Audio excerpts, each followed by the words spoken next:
गोकुलनन्दन गोविन्द गोविन्द हरि गोविन्द गोकुलनन्दन गोविन्द नित्य निर्मल गोविन्द मिलमेघ श्याम गोविन्द पुराण पुरुष गोविन्द पुण्डरीकाक्ष गोविन्द गोविन्द हरि गोविन्द गोकुलनन्दन गोविन्द गोविन्द हरि गोविन्द गोकुलनन्दन गोविन्द नन्दनन्दन गोविन्द नवनीत चोर गोविन्द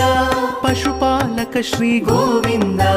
पाप विमोचन गोविन्द